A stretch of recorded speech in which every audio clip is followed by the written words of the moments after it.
ఓం నమ శివాయ. అందరికీ నమస్కారం అండి. ఈరోజు మన ఛానల్లో ఈ 2026 సంవత్సరంలో మహాశివరాత్రి ఎప్పుడు వచ్చింది, అది ఫిబ్రవరి 14న లేక 15న ఎప్పుడు అని తేదీ వారం నక్షత్రం ఏమిటో, అలాగే లింగోద్భవ నిష్టకాల పూజ సమయం ఏమిటో, ఉపవాస జాగరణ నియమాలు ఏమిటో, మహాశివరాత్రి విశిష్టత ఏమిటో ఈరోజు మనం ఈ వీడియో ద్వారా పూర్తి వివరాలు తెలుసుకుందాం. ఎక్కడ స్కిప్ చేయకుండా పూర్తి వీడియో చూస్తారని ఆశిస్తున్నాను. అంతకంటే ముందుగా ఇంతవరకు నా ఛానల్ని సబ్స్క్రైబ్ చేసుకుని వాళ్ళు ఉంటే సబ్స్క్రైబ్ బటన్ని ప్రెస్ చేసి పక్కనే ఉన్న బెల్ ఐకాన్ని ప్రెస్ చేసి ఆల్నే ఆప్షన్ ప్రెస్ చేశారంటే నేను పెట్టే ప్రతి వీడియో మీరు నోటిఫికేషన్ ద్వారా మొదటగా చూసేయవచ్చు. ముందుగా వీడియోలోకి వెళ్ళిపోదాం. మాఘమాసంలో కృష్ణపక్ష చతుర్దశి అర్ధరాత్రి వ్యాప్తి చెంది ఉన్న రోజును మహాశివరాత్రిగా పరిగణింపబడుతుంది. అమావాస్యకు ముందు వచ్చే కృష్ణపక్ష చతుర్దశి నాడే శివరాత్రి జరుపుకోవాలని శాస్త్రాలు నిర్ణయించాయి. అన్ని పండుగలు పగటిపూట జరుపుకుంటే ఈ పండగ మాత్రం రాత్రిపూట జరుపుకుంటాము. మహాశివరాత్రి రోజున అర్ధరాత్రి 12 గంటలకు జ్యోతి స్వరూపుడైన శివుడు లింగ రూపంలో దర్శనమిచ్చే పవిత్ర పర్వదిన కాలం.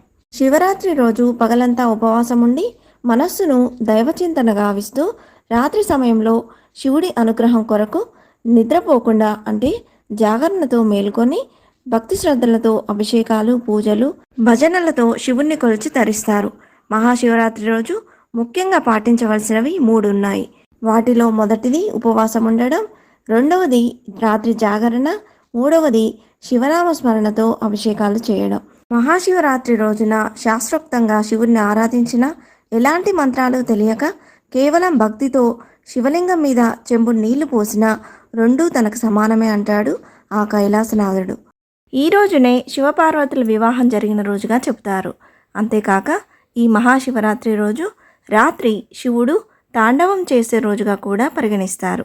అయితే హిందూ క్యాలెండర్లో ప్రతి నెలలో వచ్చే శివరాత్రిని మాస శివరాత్రి అని అంటాం. కానీ ప్రతి సంవత్సరం శీతాకాలం చివరిలో, వేసవికాలం ప్రారంభంలో అంటే మాఘమాసంలో ఫిబ్రవరి కానీ మార్చి నెల వచ్చే శివరాత్రిని మహాశివరాత్రి అంటాం. చాంద్రమాన నెల లెక్కింపు ప్రకారం మహాశివరాత్రి మాఘమాసం కృష్ణపక్ష చతుర్దశి తిథి రోజున వస్తుంది. అలాగే ప్రతి సంవత్సరం మాఘ బహుళ చతుర్దశి రోజు చంద్రుడు శివుని జన్మ నక్షత్రమైన ఆరుద్ర నక్షత్రయుక్తుడైనప్పుడు వస్తుంది.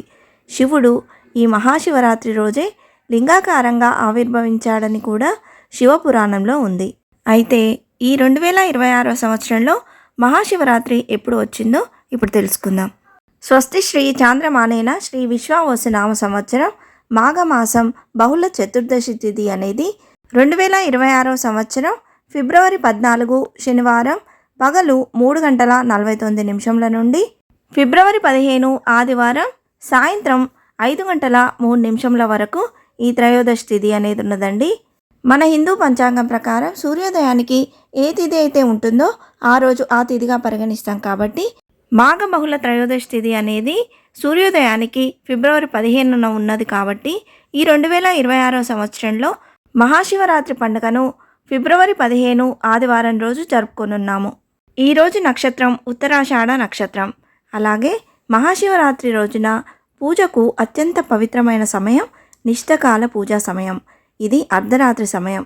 కాబట్టి ఈ సంవత్సరం నిష్టకాల పూజా సమయ ముహూర్తం అనేది ఫిబ్రవరి 15వ తేదీ ఆదివారం రాత్రి 11:55 నుండి 12:56 వరకు ఉంటుందని పండితులు చెప్తున్నారండి.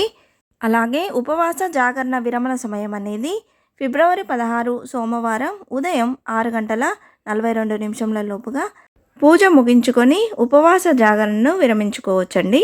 ఉపవాసం అంటే ఉప ప్లస్ ఆవాసం అంటే శివనామ స్మరణతో శివుడికి దగ్గరగా ఉండటం అని అర్థం.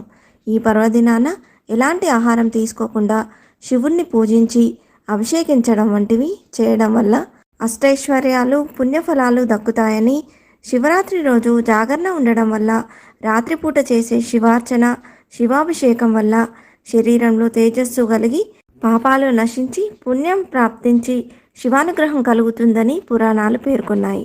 శివరాత్రి రోజు లింగోద్భవ సమయం అంటే అర్ధరాత్రి సమయంలో కనుక శివుణ్ణి అభిషేకిస్తే పునర్జన్మ ఉండదని ప్రతీతి.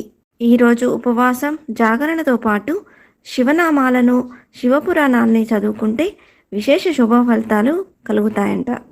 ఇంతే ఫ్రెండ్స్, ఈ వీడియో మీకు నచ్చిందని ఆశిస్తున్నాను. ఇలాంటి ఇంట్రెస్టింగ్ వీడియోస్ కోసం please subscribe my channel and press the bell icon. అలాగే లైక్ చేయండి, షేర్ చేయండి. మీకు ఏమైనా సందేహం ఉంటే నా కమెంట్ బాక్స్లో పోస్ట్ చేయండి. మరొక మంచి వీడియోతో మీ ముందుకు వస్తాను. అంతవరకు సెలవు. సర్వేజన సుఖినో భవంతు. స్వస్తి.